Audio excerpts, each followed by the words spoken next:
I love this noise. I too love this song. Well, ta-da! Okay. When How long Liam are you edits this keeping that later, on he's for? gonna be confused. Don't worry about it. How long are you going to keep that voice Just for a minute. I'll turn it off. on? Okay. Thank God. Song is almost done. We need a shorter intro for sure. No, I think I like the length of the intro. We probably won't keep it forever. Hi guys. For everyone who's listening for the first time, my mother brought it to my attention that we don't introduce ourselves or have any kind of intro whatsoever. I normally just tell you to stop fidgeting with something and then we just roll right into it. Yeah. So for people who don't know who we are, my name is Sarah. My name is Courtney. Are you sure? Mm-hmm. All right, you look Positive. confused. Yeah. And I thought you were going to introduce me. Oh, sorry. My name's Sarah. This is Courtney. And we run a nonprofit that she started called Love Heals. And we put on benefit concerts to pay off people's medical debt and other things like that. So Glitter. we'll add that in post. Okay. Yeah. Look for the cue when I go like this. You're getting too comfortable with this soundboard. I'm learning what buttons do what. Okay. I actually was aiming for crickets though at that point. Fair. So Fair. anyways, we are going to work on an actual intro. But for now, I think this will do. What are you drinking today? Grape Olipop. How is that? It's great. I hate that you like grape flavored things. I think that's the worst flavor of things. Yeah. No, Okay. You're wrong. No, I don't think so. Okay, what was the worst thing that happened to you last week?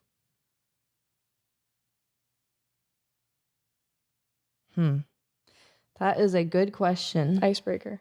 Like in general, what's the worst thing that happened to me? Yeah, unless it's like too personal or... To be honest, I don't remember last week. Okay. So how about you? You don't remember anything from last week? I really don't. I should probably start reviewing. Or I just, just like, I'm see a always doctor, I'm maybe. always looking to the next week. I don't really reflect very often. Okay. You don't have to like really think hard for something. If there wasn't anything like horrible that happened to you last week, that's good. That's a good thing. Okay, what about you? Felt like a personal question. I don't know. I was trying to think of an icebreaker on the way here and I got distracted. Oh, because I was talking to you. I was on the phone with you. Good. So, and then we got here and everything was unplugged and I got nervous. So I started plugging everything in. Was that the worst thing that happened to you this week? So far it's Monday, so it can always go downhill from here. No, I can't think of a horrible thing that happened to me last week. I'm sure if I thought about it a little bit more, I could Conjure something up. Okay, make something up, or just like really Just think find hard. it. Yeah, deep inside you. I mean, last week when we were shooting this and we were using my phone and it filled up like 8 times, like 3 times. That was pretty Yeah. bad for you. I was livid. I was very angry. It really ruined my day. So sometimes it's the little things that make me very upset. Phenomenal use of the button. Thank there. You. Yeah, now you're getting better. I was hoping it was that one. I know you're like eyeballing it for a good minute. I was like, this might be the blue one. No, Blue I is don't. my favorite color. Oh my gosh. No, orange is your favorite color. Well, sorry. Blue is my favorite flavor. Yes, that's true. Well, you asked me when we sat down what if I had anything planned for us today, and I said, "Do you want me to start planning things?" And you said no because I have something I want to talk about, and I was just seeing what you would say, which is a mind game, by the way. So huge red flag there. What do you want to talk about today? Well, I have to remember what I wanted to talk about today. I got off a really good call right on the way in here. That was really good. With a potential storyteller. Not a potential, with a confirmed storyteller in Charlottesville, and she is awesome and just really kind and grateful. It makes all the difference when you're working with people who are grateful. Yeah, it does. And that's not to say that we've worked with many people who aren't grateful in those terms of like when we're doing a concert. Pretty much everyone's in a position of gratitude, but I guess there's just people who express it differently. This woman is very expressive with her words and just energy. You could feel it, you know? So I was like, oh, I can't wait to work with her. I'm very excited.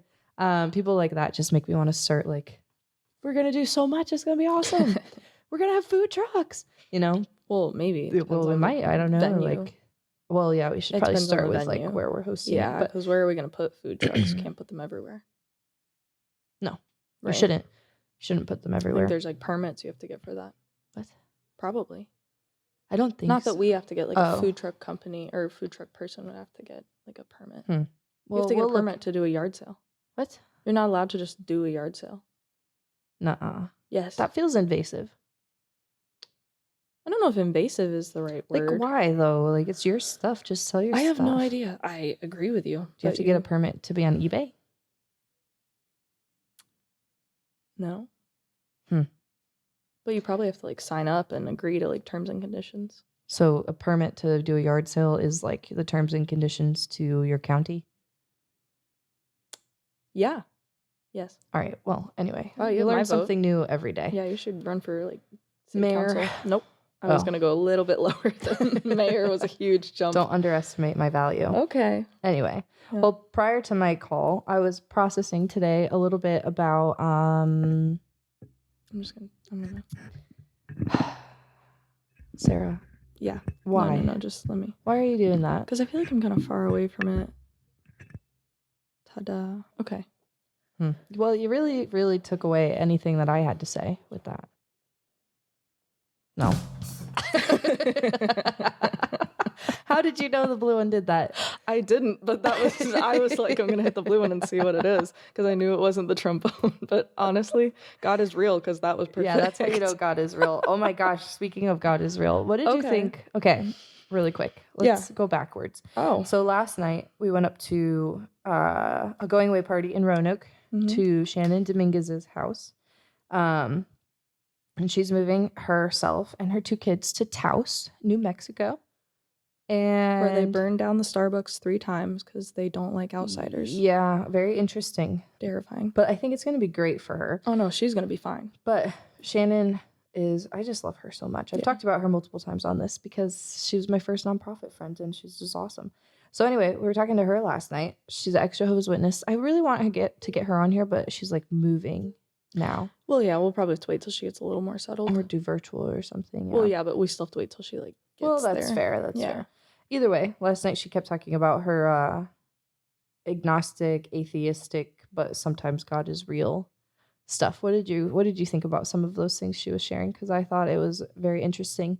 We obviously come from different worlds, and what I love about how she specifically lives is she lives out the gospel, but she doesn't believe or claim the gospel. And I think that's so fascinating. And one day I want to talk to her about that on here. Mm-hmm. But for now, it was really cool for me to go up and just see an entirely different community of people who think different than me and look different than me and have vastly different opinions than I would probably traditionally claim. Mm-hmm. But to see them living out community and support, it was just interesting for me to experience and sit back. Just wonder if you had any takeaways from last night with all those statements, because Shannon kept making the statement of, well, maybe there is a God because this thing happened and that's my little God glimmer or something like that. Yeah. Well, there are 3, like, I think I have 3 little points about that last evening, I guess. 1, Shannon is one of my favorite, like, examples of a person. Wait, but just for the record, Did John just walk in? John just made his weekly appearance where he just comes running through the door, opens it, looks terrified, and then closes the door really quickly. It's my favorite Every time. because he comes in this room to pace when he's on a phone call. Yeah, it's awesome. It's hilarious. Consistency is key, So really. consistent. Yeah, He'll apologize to us after this. Yep, and then we'll be like, no, John, we don't even. Yeah, I'll be like, no, We're I just like here. it. It's part of it. Yeah, it's part of the experience. That's our intro. Yes. John going, oh. Sorry. Yeah. Oh yeah, Shannon is one of my favorite examples of just like a human being. Because exactly what you said, she's one of my favorite types of people who just really, really, in a beautiful way, lives out the way that I think Christ loves people, which was just rolls into my second point, is she's so open-minded. Even though she's vocal about her specific opinion, she's so open-minded as to, like, in the way that she says, I don't believe in this. However, if I did, this would be like pretty good proof for it. And I love that she does that because she still acknowledges her own belief and she just makes it like super blunt. But then she also brings in, she's just very open-minded and she is open to talking about it too, which is one of my bigger things with people who have opposing opinions, be it like politics, religion, anything like that. I think that we just see it in so black and white that if you actually had a conversation with some of the people that you look at and think, I don't agree with them purely from like first glance or one statement, I think if you actually talked with those people, you would probably find, and that goes on all sides, all directions, I think you would find that you actually have a lot more overlap and crossover in your beliefs than you would originally think. And Shannon like lives that out on the daily. Like she demonstrates it for her kids. She demonstrates it by bringing people into her home. She's just a like very beautiful soul, and I just love the way that she lives that out. And she is so excited to tell you about it. Like the second we walked in the door, she was like, I don't believe in God, but if I did, let me tell you what happened that proves it. And I was like, okay, like, hi. She just, I don't know. She loves to talk about stuff that I feel like a lot of people don't love to talk about. She's just smart. Yeah. And then I had my third point that now I forgot it was. Oh, and then she said something last night that just like really is something that sometimes I need to hear, because you and I talk about like we host a lot or we show up a lot. And it hits like a chord in me sometimes when I feel like I show up or I do something for people and then it's not either seen or reciprocated, which is just human. Like, and I have a very like something I can't help but live by is the whole golden rule of like do unto others. So it bugs me when that stuff isn't reciprocated. Because I just feel like that's the right thing. So it's this internal human thing. But last night, Shannon said when we were leaving, she said that I love that you guys just show up. Like you're just here. Like you show up. And she was saying that the people who came last night to her house were people who she's seen repetitively just show up. Yeah. Which I love. I really enjoy being the person who can just show up. But it's an extra like, I don't know. It's an extra like heartwarming thing that she saw it and then said it. So yeah. And I thought it was cool. It goes into one of our values that we still aren't 100% settled on what they're called. Because for some reason I don't know how to explain them. It's okay. We'll call them external core values. Something like that. Presence matters. Yeah. What does that mean to you? I mean, I just kind of talked for a long time, But I think just like one sentence. Just showing up. Showing up to me. Like, I don't know. I feel like I don't know how else to say it. To me it's like really easy, like helping Juliana move. Even if it was something like little and I'm moving like a one backpack, like I show up. You show up for your people. I want people to show up for me. But I like regardless, I do my best to always show up for people, and even if they're just they're just there to be there, it makes a huge difference.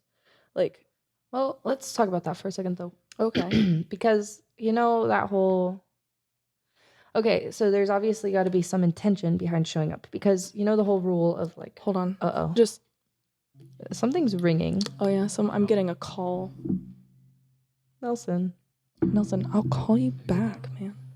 Yeah, we're good. Sorry. Okay, presence matters. You know the whole rule of like, well, it's not a rule, but it tends to be what happens. Like, 20% of the people do 80% of the work. Yeah. Same with like church volunteers, all that stuff. So like, presence matters, yes, but what's the balance? Because, and this is, I guess, specifically through the lens of church. I'm trying to think of like maybe volunteer opportunities where you just have your like gung-ho volunteers who are the ones who are going to show up and they're going to get stuff done and they're going to contribute the most, and it's going to be a smaller pool of people who are contributing the most. So like in that sense, they're showing up, but it shows that there's still like a major part of the population that isn't actually doing anything. They're just showing up. So how do we talk about presence matters, but without the aloofness that sometimes that can be like an excuse of like, well, I showed up and that's really all that matters. Like there is an element of doing to it. So what is that? Kind of what would you think about that? Well, I think, and this is so subjective to literally my opinion. It's just my opinion on Well, I how people mean- should do things. Yeah, they should. Yeah. I know, but I'm a very like, hey, you can't have, you and I talk about this a lot. I'm like, hey, you can't have an opinion that you expect to be the generalized thing that people all understand, which is, so what I'm about to say is just a very specific opinion. I think intentionality is like I don't know how you make, I don't know how you create an environment where the intentionality is to show up and participate or do X, Y, and Z.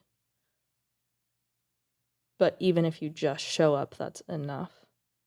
But I don't know how you create that intentionality in someone, because when I show up for people, my intentionality is I'm showing up to do whatever's needed, or if you had a bad day, I'm showing up to just sit with you in whatever the thing is. My intentionality is to help wherever I'm needed or can, but sometimes it's just presence is enough. Right. But I think your intentionality is what makes the difference. Like there's only so much we can do. We share the story. Yeah, we share the story. We say like, this is why you show up. This is what like love in action looks like. This is what blah blah blah. And you can say that, but that doesn't always mean people get it. Yeah. So I don't know. You can't control others' intentions. You Yeah. can only attract Yes. a certain type of people. Mm-hmm. So it's what you put out and what you receive in exchange for what you put out. Well, and it's also like having the ability to let go of the people who don't, not push out. Sure. But like don't expect. Yeah. So flashing back to intentionality, a story we didn't share, which I was like, oh, frick, I wanted to talk about that. Did we talk about it on here? The ladies who came to Beth's show? The little old ladies? I don't remember, but I don't think it kills us to repeat. I don't think we did. Okay, so cutest thing ever. They came to Beth's show on the 21st of June. And you just, like, you can just tell they don't come from, like, excessive means. And they lived in, like, a rougher part of the neighborhood, like, just where it's a little bit more, you know, not as pristine. But they were so awesome. Like, these two awesome little old ladies. I can't remember their names, unfortunately. But one of them had no teeth, and she was so cute. And I loved her so much. And I was like, what do you like to do for fun? And she was like, I like to go get burgers. And I was like, oh, gosh, tell me where your favorite burgers are. And she was like, Wendy's. And I was like, that is awesome. I love that. So like, I think she's just so pure and so cute. And the other lady was just like super, you could just tell she had a lot of joy. Mm-hmm. And she kind of didn't really have one eye. But she was like blind in one eye. Oh, okay. Or like, one just wasn't functioning. I don't know if she was blind or if it was cataracts or something. I got like you. that. I thought you meant it was like gone. No, it was just like, it wasn't healthy. Tracking. Yeah. So yeah, anyway, she was just so, she's like, I skipped a Juneteenth celebration to come here because that's how much I love Beth. And I was like, wow. That's sweet. I love that. And hopefully next year we won't host an event on the same day so you can do both.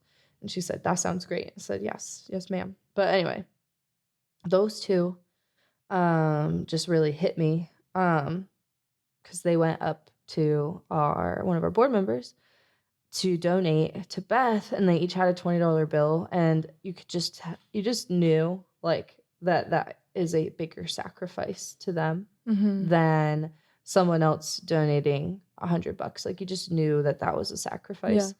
And that really like has just struck me forever. It reminds me so much of the story of the widow who gave her last coin and how Christ says like she's given more than anybody. And this was my first time like actually having a tangible experience with that. Yeah. And so that is kind of the intention, right? Of about what people show up with. Like that, yes, their presence mattered. Like one of them skipped going to a celebration that meant a lot to her to support a friend. But then on top of that, she took a small gift that was meaningful. Yeah. And that's just like, I don't know, that stuff. I'm like, I'll hold on to that forever. Those are the people that challenge me to be a better person and a better friend. Yeah. It's not give until you're like impoverished. It's give out of your compassion and your love. And if you don't have a lot to give, but even if you just give a little out of your lack, like how much further it goes. And I can only imagine, I don't know, I'm like, I always pray over them, like just bless them so much. Yeah. Bless their finances and bless their families. Cause it doesn't have to be a lot that you give. It just has to mean something. Right. So, and you can't control that. Well, and like sometimes what you give is just like your time and your presence, but it's the intentionality. You can feel the difference. Yeah, you can feel. It feels like a tangible difference. Yeah. Yeah. No, I wasn't there for that. I didn't meet those women, but you told me immediately, and I was like, that's awesome. I can't stop talking about them. Good. Don't. Those are my favorite kind of people who come to our shows, are the ones that you can tell are just like there for such a heart reason, and not just because like it's a nice thing to do or we had nothing to do on a Saturday night. Which is why I like love to hone in on the person who, like, if they know the band or they know the song and they're like screaming the lyrics, like it means so much to them that that song is being played or that band is there or that person that they're going to support is there. Yeah, those are my favorite kind of people that come to our shows. Yeah. They're just good people. Super solid moment to remember. Now I'm like telling everybody, I was like, yeah, they're gonna do so good and like they're gonna be in such good positions in heaven. They'll be like ruling over who knows what, and we'll be cutting grass, and that sounds good. Annie F. Downs always says that. She's like, I'll cut grass. I don't need to be. Courtney can't wait to get to heaven and have a job. Yeah. Yeah, she's like itching for it. I do love that. Speaking of like itching for and learning about things and whatnot. Oh, I thought you were going to talk about my grass allergy. No, I was going to talk about how I discovered I'm an Enneagram 7. Is that what you wanted to talk about today? No. I've gone off course. Yeah. Yeah. Okay. Isn't that crazy though? Like who knew? Well, yeah. Well, let's talk about you being an Enneagram 7 for a second. Okay. Well, because I think it's an interesting thing. Yeah. The defining moment was I realized this weekend that I accidentally swapped definitions and I confused peace with satisfaction. And I think there is a cool discussion to have around that. So I had asked you, like, how do you define peace? And then how do you define satisfaction? And then like, which one means more to you?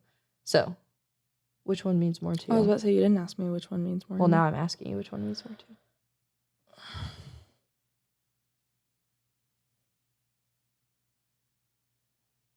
I don't know. Sometimes I feel like the concept of peace sounds a little boring. So probably satisfaction. But honestly, saying satisfaction sounds a little greedy.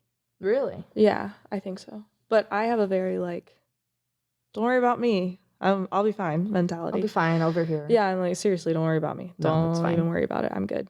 Don't even look at me. So that's probably just something I need to go to therapy for. But yeah, satisfaction feels a little greedy and peace feels a little boring.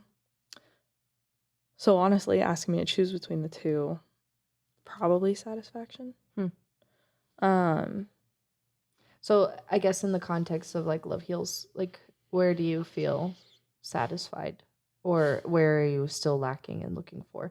And this is not me assigning you to an Enneagram 7. I'm just like fascinated by the definition difference.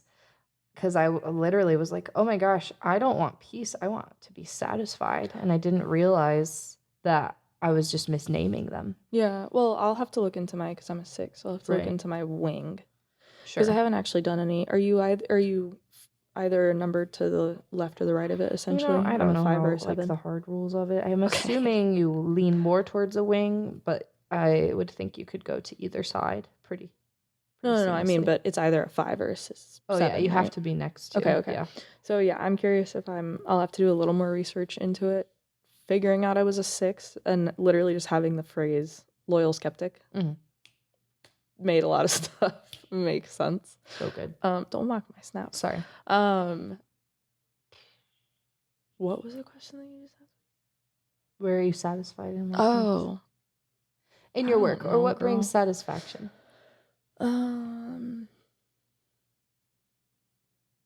Putting out like good content, like knowing like we put a good video out, or like even if I didn't make it, if we got a good video out, or we got good photos out, or dead middle of a show, seeing everything functioning well is where I get like a little exhale, which I guess is a kind of satisfaction. I haven't really thought about it because honestly, I do live in this constant state of like, what's the next thing? Yeah, I I think don't we both look do for that. it like you. I don't, it's a little different, but Yeah. we both operate on that same, because you like seek it out. Yeah. You like almost to the point where you would like rather create it if there's not something immediately next. I like very much want the next thing, but I kind of like wait for it to happen to me, and then I'm like, oh cool, here's the next thing. And then in the interim I'm a little bit antsy. So I don't know. I'll have to think about that. Think about it. Yeah, I haven't put much thought into it, honestly. Womp womp. Womp womp. That's my new thing to do. Instead of hitting the button. Yeah, just go Yeah, womp womp. it's quicker. Yeah. Hilarious. Did you want to quickly touch on the thing you wanted to talk about today? Or leave it? I think it's a better conversation a different day. Okay. So yeah. Well, my icebreaker that I remembered was just from the video that I made this morning. Like, is there something you can think of off the top of your head that, and if you can't, we'll just like think about it and remember it next time. But like a really unconventional way that someone like showed love to you, not like the very basic, but something small, only meaningful to basically you. Yeah. Is there anything you can think of? You may go first. Yeah, you go first. Okay, the first thing that I thought of, it's so small and it's ridiculous. But it literally like broke a little fake stigma that I had made in my brain. In high school, I've already told you this, but like in high school, I would like spend some of my paycheck on like random little crappy stuff at Target, and then I'd like want to give it to my friends because I was like, this is fun. And one of my friends one time was like, why are you giving me stuff? It's weird. And it like really messed up my brain because I was like, oh my gosh, this is a weird thing that I like see food or like little things and like give it to my friends. I should stop doing that, which is silly. But in high school, my high school brain was like, don't do that ever again. And then I'm assuming in like 2021, whenever I met y'all, one day Mac we were going to like a prayer night or something, and she brought me a Reese's cup that was full of potato chips. And she was like, I saw this, I thought you would like it, so I got it for you. And I was like, that's crazy. I can do that. And also someone did it for me. And it was like a really sweet thing because I think I had talked about like I was learning that I liked Reese's cups. And I like when there's like little salty crunchy stuff. And so she saw a Reese's cup and like got it for me. And that was like, so I did not like it. It tasted horrible. Oh, good. It was gross. I've never tried to buy them again. Fair. But yeah, it was just a very sweet, like, she was paying attention and then also unknowingly broke this little like thing in my brain that I had decided I would never do again because it wasn't appreciated. Yeah. There's a lot of those silly little things that we make agreements with that we're like, yep, that is how it is forever. I was just listening to a little podcast about that today on like they use the example of like you go to a hotel and there's a cockroach in your hotel, and then like instead of just being like, oh, that's annoying, and then moving on, the like thoughts next are like, every time I try to relax, something bad happens and I will never be able to take a break. And that is I me see. I was about to say to a T. I was like, yeah, I basically maximize everything to the extreme. Well, it was Annie F. Downs who was saying it. So I was like, yeah, I do that. And it's so ridiculous, and helped me realize, like, just learning and embracing, one, that stuff happens is okay. Don't make it your reality, and don't make it the like absolute truth. Mm-hmm. And two, for the little things that make you different, it's so stupid and cliche, but embrace them. But it's just so hard to do because you want to be like everyone else all the time. Like, I still have that struggle where I'm like, oh, I want to look more blended in. And then you try to do that, and it's just hard. Well, and like when I meet people who are like, you can tell they're trying so hard to blend in, I find them so boring or irritating. So like, why would I want to be like those people? But it's something innate that I think we all like do because we just want to fit in. Yeah. Yeah. So don't conform. Be who you are. The end. Did you have anything based like that? You don't have to. Not that I can think of off the top of my head, but I'm probably overcomplicating the question. That's probably true. Yeah. I'll do an easier icebreaker next time. Like one time in Coffee for Caregivers, like, what's your favorite smell and why? That's a good one. What's your favorite smell and why? Don't overcomplicate. Just smell. There's just so many to choose from. All right. My current one is that. Your current favorite smell? Yeah. Okay. My current one is that perfume that I got from Portsmouth up in New Hampshire. Yeah, that's a good one. It's from Ireland. Mm-hmm. Yeah, that's my favorite. Okay. That's pretty solid. I have others, though. Oh, you have other smells? That I enjoy. What's your second favorite smell? I like anything that's like woodsy or warm. Woodsy? Like woods, like teak wood or like sandalwood. Okay. Yeah, like a so candle. like a fir scented candle. A candle that's like a fir tree. Anything that smells warm. Mm-hmm. Okay. I get it. Okay. Now I want to light a candle. It's already hot. And just breathe it in. I think you're not supposed to do. I think that's bad for you. Yeah. Well, anything else? I have nothing else. All right, kids. Well, that'll do it for this one. Cheers. Sorry, don't do that. That rang I for could so hear that long. reverb for such a long time. Don't smack metal on metal. Why would you do this? Yeah. Yeah. And on that note, I just wanted to try a new one. Really surprised me. Okay. Honestly, me too. I had no idea what it was. All right, bye. Send us out. Womp, now womp. We got to go through the longest song in the world. Stop doing that. Yeah.